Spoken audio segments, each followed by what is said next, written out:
All right, hello and welcome. And you can't see my pumpkins. Oh my goodness. Well, I tried. I tried to get in the Halloween spirit for you all. Hey, Mike, welcome. So, yeah, happy Halloween week, you guys. I'm trying to get in the spirit here. So, I've got little, how about that? Trick or treat, right? Okay, so hello and welcome. So today, in the spirit of Halloween, I'm going to move over so you guys can see my pumpkin. Oh my goodness, evacuated and ready to learn. Efren, oh, you must be in the fires in California. Maybe that's where you, yeah, anyways. So hope you are okay. And Mike says he's seeing my pumpkin, so that's good. I think one actually fell because there was one right there. Okay, here we go. So things that scare authors. And it's, of course, Halloween week, and it's a bit of a weird week, actually. Well, a weird year for Halloween, of course, because a lot of the things that we would normally do for Halloween, we're not doing. And I have a 3-year-old son. For those of you who don't know, you're probably wondering, where does all this fun stuff come from? Well, I've been doing Halloween crafts like crazy. So this is my spidery friend. I have many. I've made hundreds. Okay, just dozens, but still, we've made a lot of spiders. So we're going to talk about the things that scare authors, and I've got 5 of them. But while you're joining, say hello and let me know what scares you as an author, and I'm going to see if we actually talk about it today. And of course, we've got Angela in the house, so she's here. So if you have questions, she'll be answering and making a list for me as well, so that I answer all your questions when we get to the end. And one second, I'm just trying to fix something that's on my screen that is distracting me. And once it is gone, there we go. Okay, that's much better. All right, so fantastic to have you all here. And as I was just saying, trick-or-treating is kind of weird this year. One of the guys that I work out with sometimes, he said that they're hiding in their house in the different rooms, and they're going to have his daughter go door to door in the house and trick-or-treat. So there's lots of creative ways to still celebrate. But I'm still excited, in case you can't tell. And did you know, as I was prepping for this, I came across that there's actually a phobia for people who are afraid to write in public. Scriptophobia is the irrational fear of writing in public. So even just thinking about writing in public can send these people into anxiety attacks. It's a rare phobia, but a much more common one is coulrophobia. I don't think I'm saying that right. Coulrophobia. I think I butchered that one. Do you know what that one is, though? The one that I've said very poorly. It's spelled Coulro phobia. So curious if you know which one that one is. So scriptophobia is still a debilitating disorder that can make day-to-day life very hard for those folks that do suffer from it. So if you think you've got writer's block, imagine if you actually had a real phobia of writing. Today, we're going to help you with those milder fears. Before I dive in, though, and talk about the 5 things that scare authors and my suggested ways to overcome them, mark in your calendars November 21st. That is our next deep dive training. And we're going to go deep into book launches and pre-sale. And if you want to make sure you get registered, make sure you're on the launch letter, which you can sign up for at booklaunchers.com/7 steps. That's the number 7 steps. Angela will probably type it into the chat box for you, so you've got it. And number 2, our 25,000 subscriber party is going to be happening probably December 8th. I'm looking at the growth of the channel and where we're at right now, and I think we're going to be able to announce at the end of November that we've hit it, and we're going to have that party December 8th. So it will be same time as always, 2 p.m. Pacific Standard Time on December 8th. So fingers crossed, that's when it is, and we're going to be unveiling some really cool new swag, which is on its way to me right now. So I've got it when you guys, when we're celebrating, so I can't wait. Okay, so let's dive into this. The first fear that I'm going to be touching on today is the fear of not having enough to say, or really what I would say is, imposter syndrome. So really thinking that it's not enough to say, or that what you have to say isn't good enough. You may find yourself, have I done enough to write a book? Who am I to write a book? Those kind of fears. So very common one.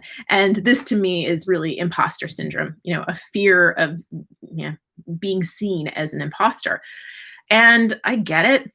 When I was writing More Than Cash Flow, my first book, I'd only bought roughly 30 investment properties at that time. And I found myself constantly looking at the people who had done 100 plus deals. And I kept thinking I hadn't done enough to write this book. There were so many people who had done so many more deals. Who was I to say the things that I was going to say? And I had the added challenge of multiple people telling me that the book idea I had was too general. And then, of course, Wiley, the major publishing house, turning me down, saying they didn't think I'd be able to sell enough books.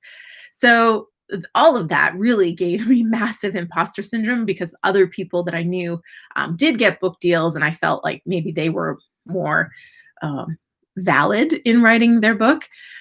But the two pieces that kept me going were the fact that I knew I did have something to say that hadn't been said before, and that there were real estate investors that really did need my advice. And the other part was that I also knew that I would forever regret it if I did not get the book out of me. And so those two things really drove me forward, and ultimately I did publish the book. And I got to take this off because it is squeezing my head. I tried. I probably have a line on my forehead now because it is just squeezing my Oh, yes, that hat was a little bit too intense, but I've still got my spider friend, and there is still a pumpkin there.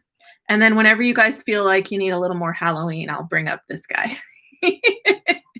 And I could even put another spider, because see, Jackson and I have really truly been working on this a lot. So maybe that's what I'll do, because yeah, there's a red line. Oh goodness, if this is your first live stream, I promise it's not usually this crazy. Right? Joyce and Aubrey and Mike, they're all here. They're regulars. They can tell you that I don't always wear a crazy hat. Oh, goodness gracious. Jacqueline says, fear of negative reviews. You betcha that one is coming. Thank you, Jacqueline. Scary is not having enough time. Yes. Joyce says, possibly fear of success. Oh, I got that one covered today, Joyce. Good, good. And American Road Runner Motorcycle Show, thanks for being here. I haven't seen you in a while. When someone quotes myself to myself and I do not catch it. Scary. I do not remember all of my writings. Okay, let's see. New swag is coming. Jacqueline, who is our production manager, she doesn't even know what the new swag is. Angela and I were having some fun with the team, and we asked them if they knew. And I can't tell you whether any of them guessed it or not, because then Jacqueline would have a clue. But all right, so really ultimately back to that first fear. And again, that was imposter syndrome. For those of you joining in now, do say hello. Let me know what you're afraid of. I'll make sure I cover it today. And if you have questions, you can ask those too. But ultimately, you have to connect with what's driving you to write the book, and know that you don't have to be the biggest or the best or even the brightest doing what you do to have a huge impact with your book. You really just need to be further along the path than the person you're writing for. And you really have to have a clear sense of who that person is and what value you're offering. And that value, if you're thinking of this in terms of the pathway, is whatever's going to make their journey on this path a little faster, easier, or more lucrative. It's really about that.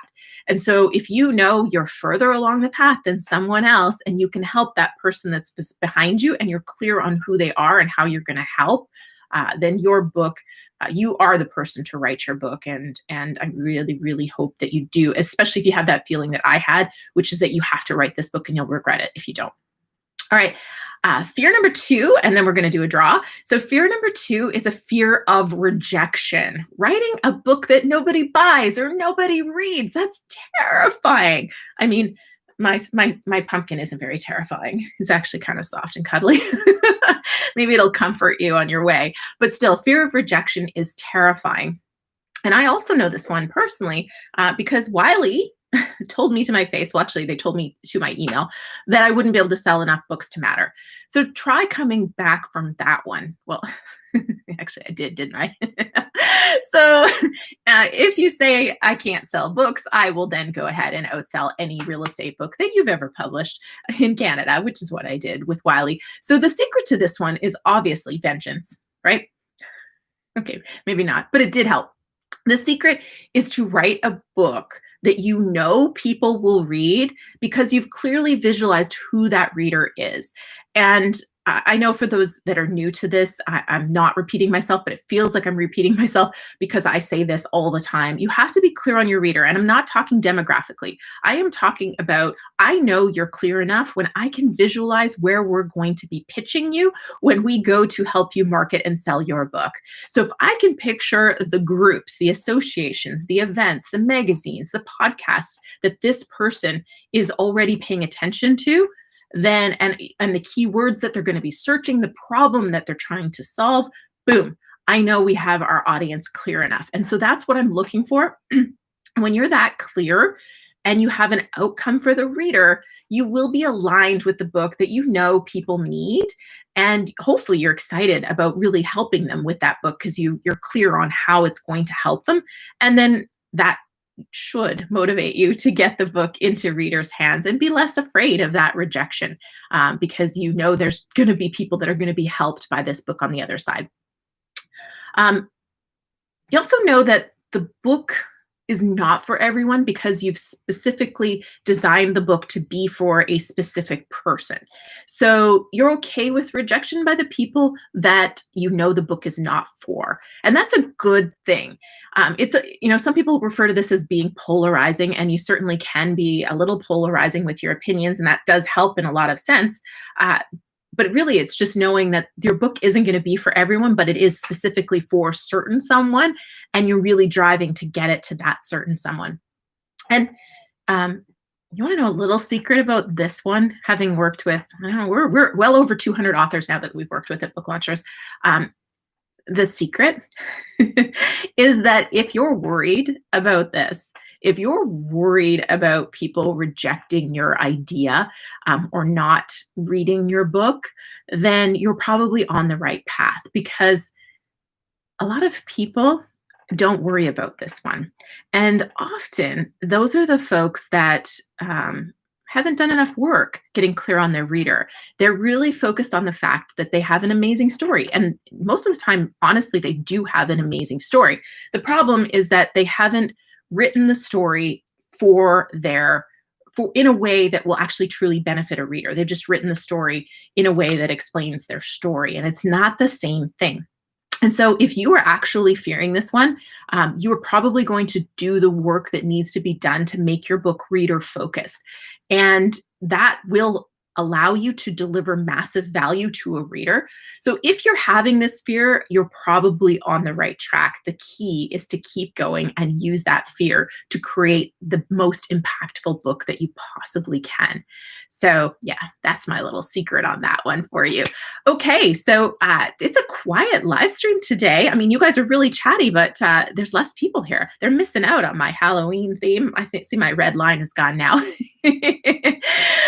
Okay, so Mish, I don't know if I've seen you, or Mish, I'm not sure which way you go, but thank you. It's great to see you here. I don't think I've seen you here before. Mr. Penny Pincher, biggest fear is that I won't be able to break myself of the habit of editing while I write. Oh, the editing death spiral. I have a video coming out really, really soon for you, my friend, because this is not a problem that you're alone in. This is a challenge a lot of authors face. All right, so today's first participation draw that we're going to do is we're going to go for comment number 31 in celebration of Halloween, of course. I think we've got 31 comments here. So Angela, if you can count 31 from the top, that would be, Jacqueline says, I guessed Book Launchers temporary tattoos. That wasn't it, but you know what? I'm totally going to get a hashtag no boring books temporary tattoo and give that out. That's genius. Angela, let's put it on the list. I'm not kidding. Okay. That's great. So what was I doing? Oh yeah, 31 from the top will be our first prize. And of course, our prizes are the hashtag no boring books mug right here, and our Oh So Soft journal, which honestly I think is buried under all of the spiders that I So, oh no, it's not. It's right here. That was a spoon from my lunch. Okay. It's here's the journal, and Angela's sending me a new one because this one's full, and I'm in need of a new of my own Oh So Soft journal. Okay, so that's the prize. If you win, let's just see if we have a winner. Um, do, do, do, do. Mars DLT is the 31st comment. I was just noticing how many comments you've been putting out there, Mars. Thank you very much. So I'm thrilled that you've won a prize. Congratulations. So email us at team@booklunchers.com. Angela will drop it into the comments. So make sure you tell us whether you want the mug or the journal, and make sure you give us your mailing address as well. And we'll get that off to you next week because Angela's away this week. So she will mail it off to you next week when she is back in her office. Okay, great. So let's see, just checking out editing while writing. Thank you. That explains a lot. We'll get to that. All right. Mike loves the journal, which is great. Okay. So going back to the fears. The third fear I want to touch on is the fear of judgment. And this one can kind of rear its head in a lot of different ways. The fear of bad reviews on Amazon, a fear of what other people will think of what you've written, a fear of looking bad for sharing your truth, a fear of hurting other people's feelings, a fear of losing business because of what you say in your book. Oh, there's so many ways that this one can rear its ugly, ugly head. This one can cause you kind of, we see it coming up in two main ways. One is folks get paralyzed. The other is folks pursue perfection, which is almost like paralysis. It really ends up in the same result. Usually, neither one is healthy or productive. Your book will never be perfect. Never, ever, ever, ever. There will always be a typo. There will always be something that you think, I should have changed that. And if you pursue perfect, you will never publish, and you'll spend twice as much money and probably 3 times as much time trying to get that book out. So really, this isn't serving you. And if you get paralyzed, nobody will ever be helped because including you, your business, or your brand, because your book will probably never get published. So here's my perspective on this. First, if you hold back out of fear, so if your fear of judgment just causes you not to say the whole truth or to hold back an opinion because you don't want somebody to disagree with you or judge you for it, then you're going to write a boring book. You have to take a risk and tell your truth and share your opinions in your book, or your book really won't matter. The best books are real and they're not boring because the author took a risk by sharing what really happened for them. And when I wrote More Than Cash Flow, I talked about, we had a crack house. It was a known crack house. We had to plead guilty to fire code violations. We had property manager rob rent money from us. The list of things that had gone wrong was quite long, and a lot of them we'd never told anybody. There were very few people in our lives that actually knew the full extent of what we had dealt with. And I knew I had to share them because there was lessons from everything that we had gone through that were of value to the very person that I was writing the book for. That said, we were raising millions of dollars at the time because we were buying a house every month and renovating it. And we were also running a real estate training and education company where people paid us $10,000 for coaching. And here I was about to tell them all the royal messes we'd made. So I was very afraid. And I was also actually quite certain that this would have a negative impact on both businesses. But I was really driven to help a certain person, like a new real estate investor getting into this that was kind of following some of the get rich quick stuff that we'd followed that caused a lot of these things. But also, I just knew I had to get this book out. And so those two things, going back to the beginning, were what drove me. And frankly, I was really, really wrong. By being honest and sharing my full truth and sharing the lessons I'd learned from it, I really actually connected with a lot of people in a way that made them trust us and really want to do business with us. And so it actually catapulted both of our businesses in a really big way. So that, that's the upside of it. Now, that doesn't always happen, and my situation is different than your situation. And I've got some things at the end that I'll talk to you about. You can kind of weigh this. But the other side of this is there will be people that will judge you. But ultimately, I take solace in the fact that the folks that are judging me and those that write negative reviews, if that's one of your fears, they're rarely the people who truly matter in your life. And they're also rarely people who are doing big things. They're usually not the folks that are achieving greatness and really trying to have an impact on the world, because those people are too darn busy to stop and criticize what you're doing. So remember, the pursuit of perfection is a journey with no destination at all. You're not going to get anywhere with that because there is no perfect. So you're not going to get there. And ultimately, if you start having a bunch of people touch your book, you really are just going to add mistakes and problems. So it's really diminishing returns. So you have to just ask yourself, am I making the book better? Really, am I making it better? Or am I just procrastinating? Am I just being afraid? And hopefully that, combined with some of the other things we'll touch on, will help you get over this one. This one's a hard one. I get it. It's hard. I pretty much always have this to some degree, but also, again, it comes back to that impact, that drive to have that impact, and knowing that you are going to help certain people. And if it gets you judged a little bit along the way, it's worth that price. So that's my perspective. If you guys have your own, please do chime in.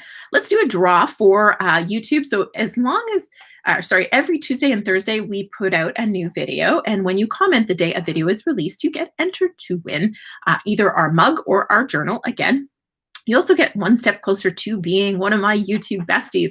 And I've been keeping a list of my YouTube besties, and every one of my YouTube besties is going in the draw for this super special swag. Of course, when we have our celebration live stream, there will also be opportunities to win, even if you're not a bestie. But if you are a bestie, you have a really good shot at winning, because it's a small, elite, fantastic group of people who comment on pretty much every video that comes out. And I appreciate you, and putting you in the draw for this super cool new swag is just one way that I show my appreciation.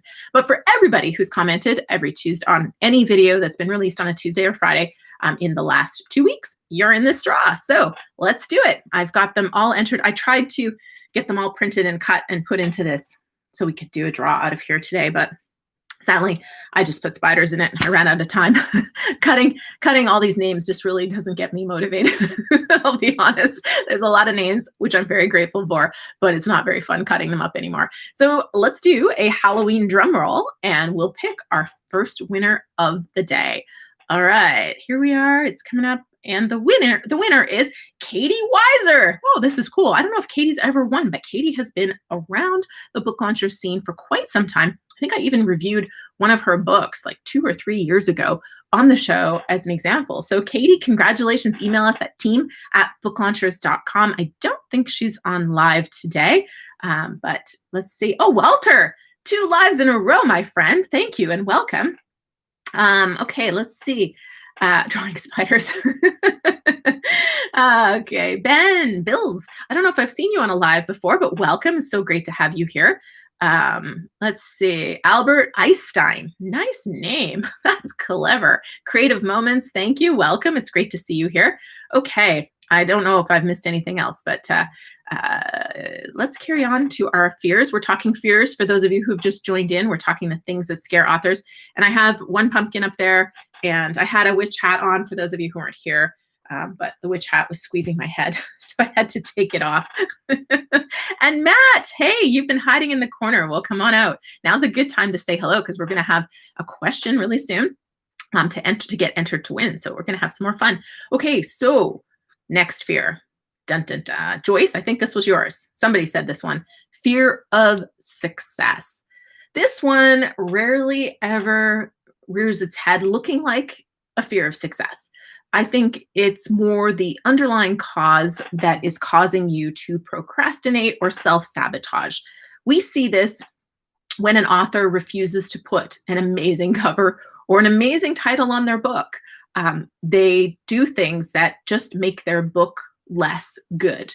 And they change their mind a bunch of times. They dilute their message. They delay. To me, in a lot of cases, sometimes it's the other fears, but sometimes it's very clearly a fear of success. And sometimes A fear, well, ultimately, a fear of success probably runs so deep that it's therapy, not any kind of advice that I can truly offer you today that will help. It's certainly not going to be our self publishing services that will really help you overcome a fear of success. I've seen it in people. When you have some personal conversations with people as we're working on books, you learn that, their parents, for example, were so busy. Their parents were super successful in their businesses, their careers, and they were so busy and they never had time for them as children. And so now, as they approach, the cusp of massive success, they too have this fear, whether they see it or not, of being so successful they won't have time for their children and repeating that cycle. So that's just one example of where that comes up. Like all the fears, there's usually a deep rooted reason for that fear. And I can't fix it today. I can offer you some tools, but ultimately, if you recognize some of these symptoms, you might be able to say, "Ooh, maybe that is me, and maybe I'm holding my book back because of this." The reality is that your book can potentially be a massive success and take on a life of its own. We had one author get requested to be on pretty much every major show there is. Good Morning America 2020, Dr. Oz, the list is very, very long. And he said no to a lot of the opportunities. And his book was doing incredibly well, but it was too much for him. And the other side of that is, so that can happen, but the other side of that is that doesn't happen very often. That's a rare case. Massive success rarely happens. Just your book comes out and everybody wants to talk to you. That does not happen very often. So if you are afraid of success, you can take some solace in the fact that you're going to have to work really hard to create success. So there's still a lot of work to be done, and your book just coming out is not actually the thing that will create massive success usually. I don't know if that's a comfort or maybe something else for you to be afraid of, but if you've written the book to have an impact on your audience, then I really hope you welcome this success, because that means you're going to be helping so many people with that book. So that's what I hope ultimately is what you focus on, and that pushes you through to getting that book out there. Okay, so our question today, I think I was gonna go with a Halloween, but I think I'm gonna stick with this author fears question. So our question, the question I want to ask for the participation prize today is, what do you think is the worst author fear and why? Or maybe not worst, maybe we should go with the strongest, or the one that stops the most books. So which one do you think stops the most books and why? And I'm gonna just grab the best answer. Um, Let's just give you guys a minute while I check in, see what you guys are talking about. Okay. Poets. We got a question about poets. I don't know much about poetry, I'm afraid. There might be somebody here who does, though. Just checking their answers here. I don't know what that's about, but Creative Moments missed alive, and we'll have to go back and watch. Okay, let's see. Okay, Mike, fear of thinking you could never write a book, that you're not good enough or interesting enough. Yeah, absolutely. Oh, that was Mish. You got to tell me how to say it so I don't keep saying your name wrong. I don't like saying people's name wrong. Mars, self-doubt. Matt, rejection. Mike, being judged. Brian K. Morris, Rising Tide Publications. Didn't know you were here. Welcome. Greatest fear is fear of change, life-wise. Yeah, that's a good fear to have too. It's also one of those things where it's a good problem to have. So I always like to have the good problems. So I'm like, is that a good one? If that happens, yeah. But again, it could be fear of success. What changes in your life are going to happen, and why are you afraid of that? That's a good one. Aubrey, not being able to manage all the moving pieces when you're working on your own and wearing all the hats. Procrastination, because there's many valid reasons. Niche, like fish or dish. Okay, perfect. Thank you. I love it. Okay, and Kevin McGuire snuck in late. Burpees. That's what you have to do when you're late, burpees. And because it's Halloween, you have to do 31 burpees. The first comment I skipped over, comparing themselves. Thank you, Bill, for pointing that out. Okay, these are all great. So Angela, let's pick one. Do you and Jacqueline want to decide which one we should pick? I'm going to pass the buck on this one. So Jacqueline and Angela from our office are here helping me. So they are going to pick between them. You can randomly pick or pick whichever one you want to touch on, or yeah, whatever you guys want. I'll leave it to you guys. Oh, that took me a minute. I'm like, what? Why are you telling us about your shoulder? But because I was telling you to do burpees. All right. While Angela and Jacqueline are picking our next winner, I'm going to cover fear number 5, which is the fear of asking for Amazon reviews. Now, this is obviously not a like the other fears, fear of judgment, fear of failure, fear of success, imposter syndrome. But in fact, I think this is its own category of fear, special unto authors. And I think it's probably all those fears rolled up into one. And this is the symptom, in fact, of all those fears. But it is still one of the biggest challenges that I see authors facing, because Amazon reviews are the single most important thing for you to do once your book is out to help you create success for your book. There's lots of things you can do, but I always tell authors that are working with us, because we're going to be pitching their book. We're pursuing media and speaking. We even run Amazon ads. There's a whole bunch of things that we do to support authors to help them get their book out there. So I always say, if there's one thing you do to support what we're doing, it's get reviews. Now, most certainly, this is fear of rejection, fear of success, fear of judgment, rolled all up right alongside the fear of looking stupid, or feeling salesy or imposing on people. And there doesn't seem to be much I can tell you to really overcome this fear, except to prepare you for the fact that there's going to be some people that you truly think or believe are going to support you that won't. But there's also going to be some really wonderful surprises in your network. Those folks that step up and wholeheartedly endorse you, they go over and above to tell others, they write reviews, they write reviews and they post them on all the sites. So there's going to be people that disappoint you, and then there's going to be people who delight you and stand out from the crowd as amazing supporters. So for me, I focus on those people. And again, I focus on the readers that need me to get reviews so they know my book is going to help them.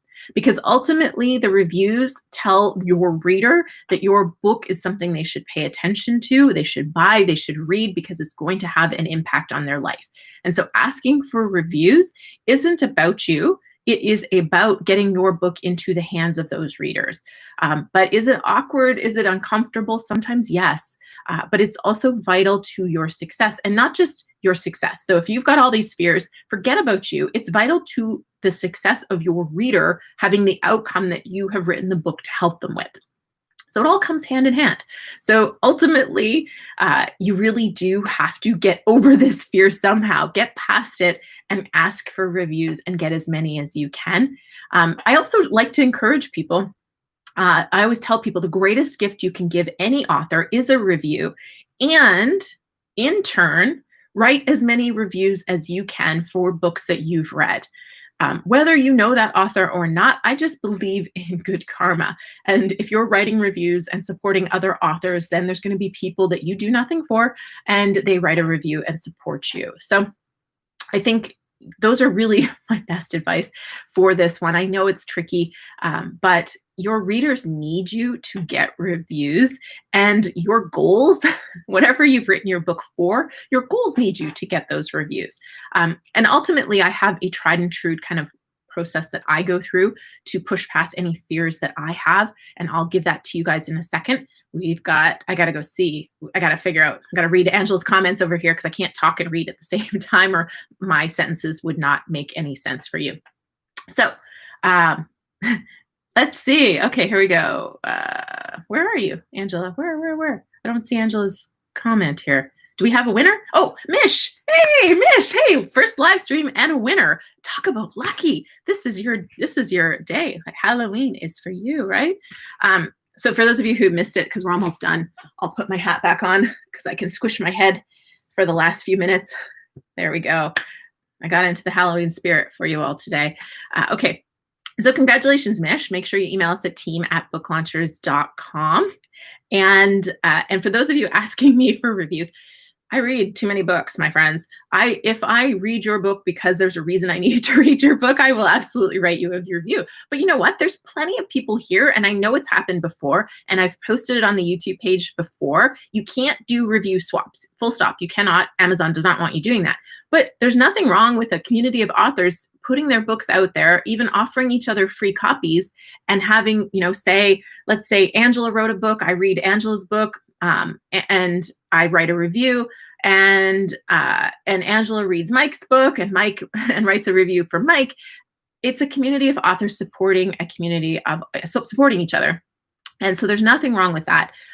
But asking people for review swaps or anything like that is not legit. And asking the person who runs a book publishing company to write reviews for your book when all I do is read other people's books all day long, it's a tough sell. But I do write reviews for the books that I read as much as I possibly can, because I do believe fully in that. Okay, so and I will start to write reviews. Is it best to post them on Amazon? I like Goodreads. You can post the same review to Amazon and Goodreads, and it's a great gift to that author to do so. I think it's wonderful if you do that. We have reviewers that we work with for our authors, and they do that sometimes, and it's great. It's a real bonus for that. Okay, so let's see. Okay. I will come back to this. I'm going to just touch on the final thing, and okay, I'll come back to the questions in a sec. I've got one more point I want to make, and then we have our final YouTube draw, and then I'll just finish off with all the questions that are left. So my little process for overcoming fear, kind of the mental questions I walk myself through if there's something that I'm afraid of and I'm trying to decide whether I should take action on this fear or not, or on this thing that I'm afraid of. So usually I will ask myself, what's the worst thing that can happen if I do this? And sometimes there's a list of things. And then once you put them on paper and look at them, I usually feel a little silly for most of them.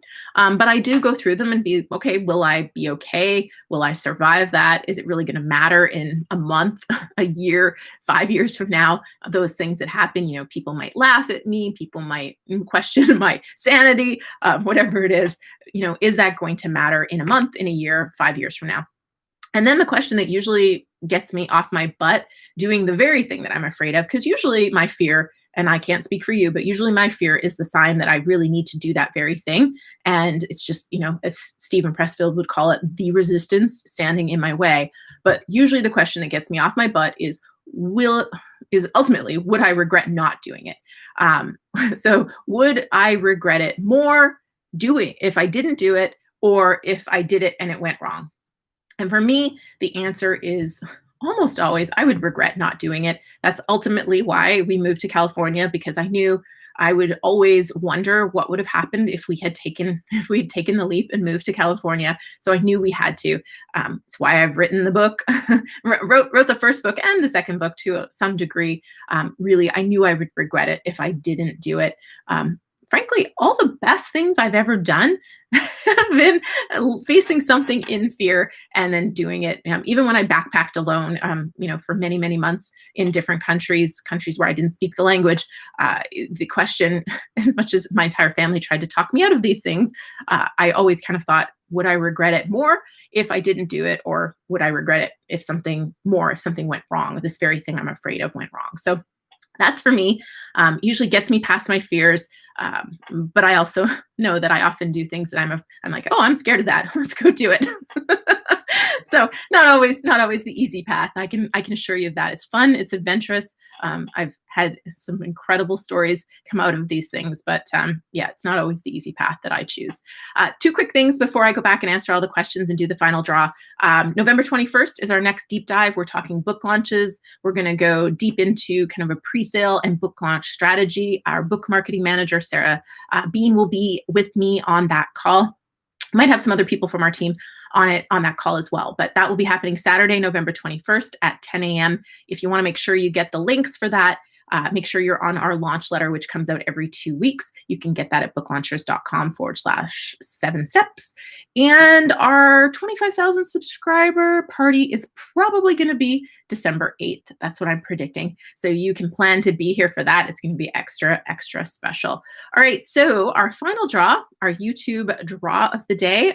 I've gone to my random name picker from all of the names that I entered in. And we have, Cresha Spence. I don't know if you've won before, but she is a regular YouTube commenter. So thank you so much for that. I'm glad that you are a winner. So email us at team@booklaunchers.com and let us know if you want the mug or the journal. I know she always catches the lives after if she's not here live right now. So she will find out that she won. So that's awesome. Congratulations. Whew, that was a good one, you guys. Thank you. So I'm going to answer all the questions, but for those of you who don't have questions, you don't have to stick around. I'll see you here again in 2 weeks for the next live stream. Okay, so going back, I know Angela had posted a question. Mish said, how do you make a scientific and mathematics heavy topic more engaging and enjoyable to read? Ultimately, it comes back to your hook of your book. So what's the outcome for your reader? And then I like to use story. Story is usually the best way, whether it's your own personal story or stories of others. But I think story is, it's the time-tested way to create things that are memorable and to really engage a reader. Now, the story technique you decide to employ or the story techniques you decide to employ will depend on the format of your book, the audience, and again, that outcome. But that to me is how you make that enjoyable. My book, my first book, not heavy mathematics, but talking about how to calculate cash flow, what makes a great investment property, how to how to generate more profit as a rental property owner. Those are mathematically or analytical type things, but adding in stories really can layer in some of the drier stuff, and I think that really will help you. Okay. Let's see. How many people work at Book Launchers? We have 10 in-house folks right now, although we're about to have a pretty sizable expansion. We've got three potential new people starting coming up here in the next couple of weeks. So it could be as many as 13 in-house real soon. But then we have a 40-person contractor team that supports everything else that we do as well. And a lot of our contractors have been with us since the beginning as well. So pretty phenomenal team. I'm very, very fortunate to work with really amazing folks. Let's see. Checking out, did you award the one I won for guessing Keith? Yes. I don't know if anybody got it. I think that was, I don't know if we did. You got it, but I don't know if we did. I don't remember, Kevin. Okay, bye, Joyce. Okay, just checking here. Do we have any other questions, Angela, that I'm missing? I feel like there was somebody else had a question in here. I thought there was somebody else, but I answered that question from Mars. And I think that's it. I don't want to make you guys just sit here and stare at me while I'm trying to find the questions. So thank you so much for being here. It was fun. Oh, wait, average reviews for Book Launchers. Every book is different. And again, we really encourage our authors to get their own reviews. We do pay for some review services, which help. NetGalley, which I have a video on, Goodreads giveaways. Those are great ways to get video or to get reviews. And then we pitch bloggers and professional book reviewers. But ultimately, you are going to get the best results by leveraging your network and your influencers that you know, and the people, your clients, your colleagues, all of those kind of folks asking for reviews. You, the author, are going to have better results than a stranger asking people to write reviews. So again, it really varies book by book and topic by topic. So there isn't an average that I could even tell you. But I do know that I'm not going to pretend to say Book Launchers is going to get you a whole bunch of book reviews, because generally speaking, we're going to do what we do on that side, and then we're going to focus on the things that will help you sell books, and we're going to encourage you to ask everybody you know for reviews. And there's some things we'll layer into the book to ask for reviews and other things. But yeah, as an author, that is the one thing I encourage you to always be doing, is looking for potential opportunities to get book reviews. it's hard work, and you're probably going to ask 20 people to get 1 to 3 book reviews. It can be really hard, and if you set yourself up for that and you think it's going to be hard and then it turns out to be way easier, that's good news, right? Versus if you go in thinking you're going to ask 5 people, they're going to say yes, and you're going to get 5 reviews, because that doesn't happen very often. But if it does, that's fantastic news. And it's, I'd rather me personally expect it to be hard and then find out it's a little easier than that, than the other way around. So that's my recommendation. There's always a video on Friday, except in the summer, excuse me, when we take a break, but there will be a video on Friday this week. It is, oh, it's a good one. It's how to handle personal stories in your book. So if you're talking about other people in your book and you're wondering, how can I write this in a way that won't make them mad, won't scare them, so I won't get in trouble, etc. That's what we're talking about on Friday. So it's going to be a good one. Thanks for asking. All right. Have a fantastic day. I look forward to seeing you all in 2 weeks, and then again on the deep dive training on November 21st. All right. Happy Halloween. Take care, everybody. Bye.